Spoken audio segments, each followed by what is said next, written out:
सच्चिदानंद महाराज की जय, प्रज्ञा माता जी की जय, स्वामी सुरेश्वरानंद महाराज की जय, सदगुरु भगवान की जय, सदगुरु भगवान की जय। माता पिता को भी, अपने पूर्वजों को भी थोड़ा सा स्मरण स्वरूप में कि हमारी लौकिक देह गुरु के सामने है और हमारी यह अपनी भारतीय संस्कृति परंपरा है कि हम अपने चाहे दिवंगत माता पिता हो, पितामह हो, हम उनसे भी इन क्षणों में अवश्य आशीर्वाद की याचना कामना करें और हम कामना करें जिन जिनको भी इस ब्रह्मांड में यह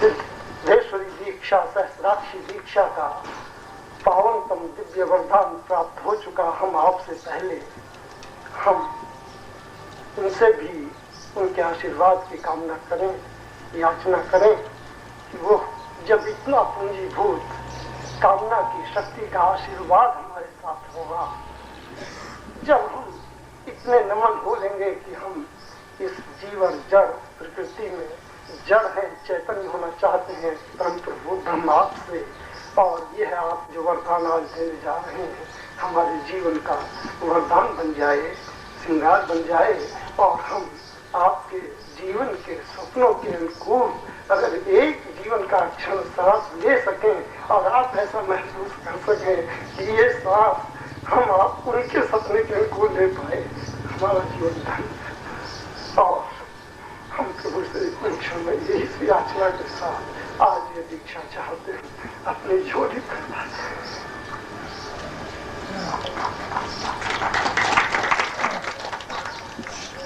और हमारे पास आज अभिनंदन करने को कुछ नहीं, हम सब की सांसों के प्राणों की माला अगर उनके गले तक पहुंच सके, चरणों तक पहुंच सके तो वह प्रभु का अभिनंदन होगा।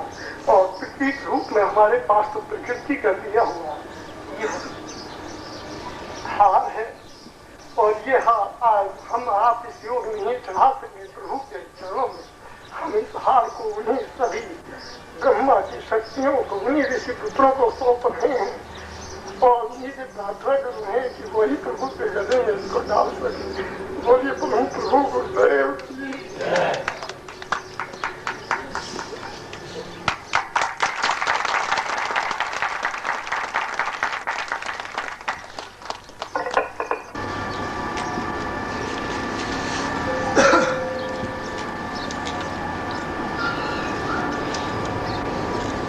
अपना प्रवचन प्रारंभ करने से पूर्व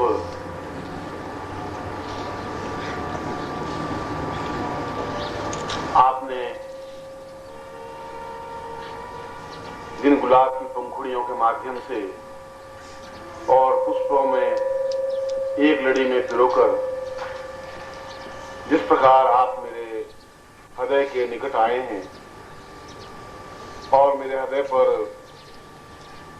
आसीन हुए हैं, मैं इन पुष्पों को या इन पुष्पों की पंखुड़ियों को महत्व नहीं दे रहा हूं,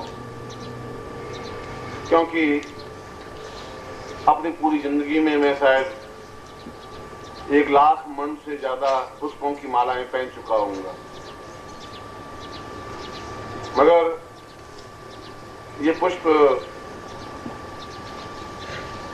आपके प्रतीक हैं और ऐसा लग रहा है कि जैसे आप स्वयं सब मिलकर मेरे हृदय को स्पर्श कर रहे हैं, मेरे प्राणों से जुड़ रहे हैं, मुझसे एकाकार हो रहे हैं और इसीलिए मैं कुछ क्षणों तक इस हार को पहने रहा हूं। मैं आपको आशीर्वाद देता हूं कि निश्चय ही आप मेरे प्राणों से जुड़े रहेंगे, ऐसा ही मैं आपको आशीर्वाद देता हूं।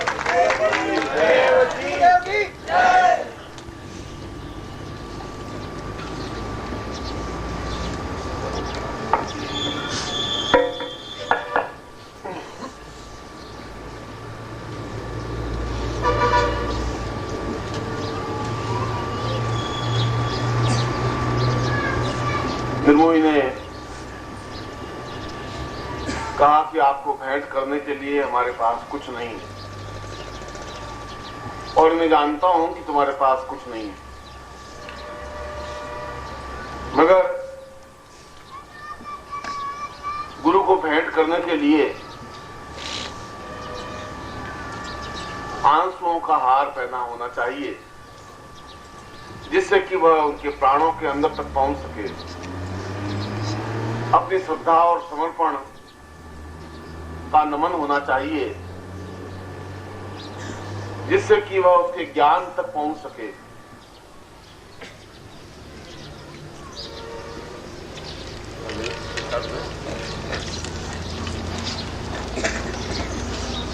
और आपके जीवन के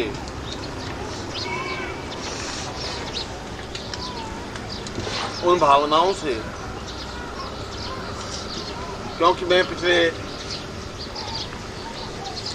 4-5 दिनों से अनुभव कर रहा था कि आप बहुत तेजी के साथ मेरे प्राणों के निकट आते जा रहे हैं, और ये प्राणों के निकट आने की जो क्रिया शब्दों के माध्यम से न व्यक्त की जा सकती है, न कही जा सकती है। वह तो प्राणों की भाषा होती है, प्राणों के माध्यम से कहा सुना जाता है।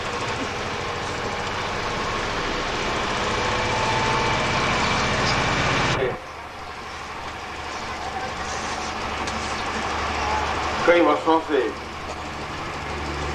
साधना शिविर लगाता आया हूं, आप शिष्यों को बुलाता आया हूं, आप लोगों से मिलता रहा हूं, आपसे हंसी मजाक भी करता रहा हूं, आपके साथ ज्ञान की चर्चा भी करते रहा हूं, साधना की विचार विमर्श भी करता रहा हूं।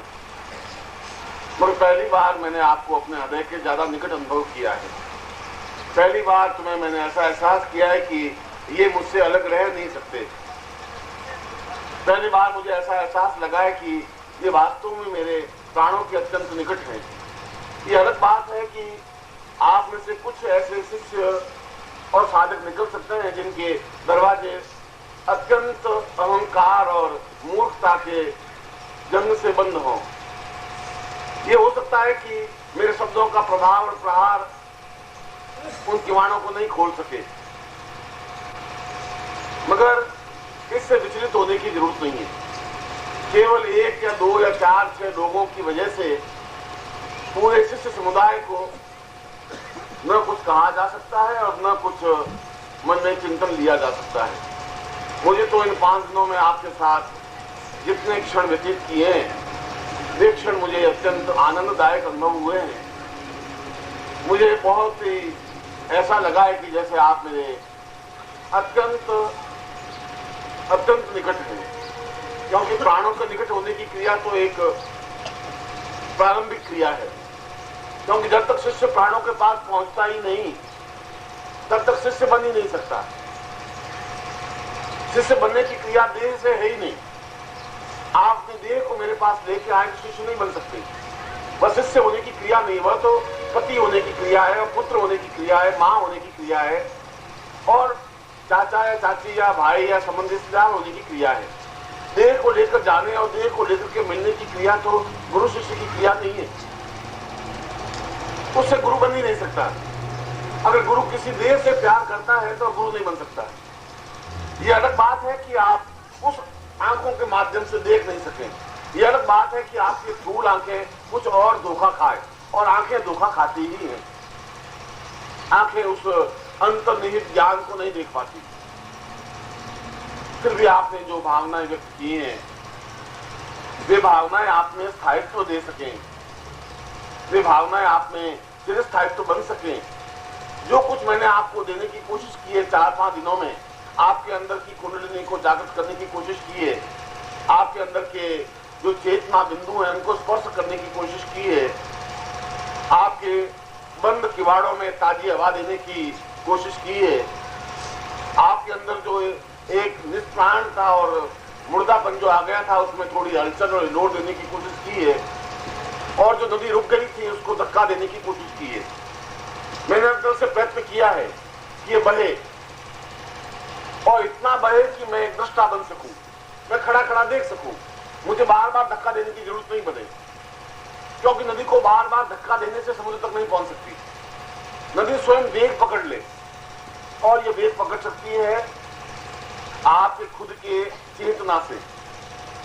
आपकी खुद की गति से, आपकी खुद की त्वरा से, आपकी खुद की तेजी से। और जिस स्थान पर आप बैठे हुए हैं उसी स्थान पर शिष्य के रूप में मैं भी सैकड़ों वर्षों तक बैठा हूं, हजारों वर्षों तक बैठा हूं। और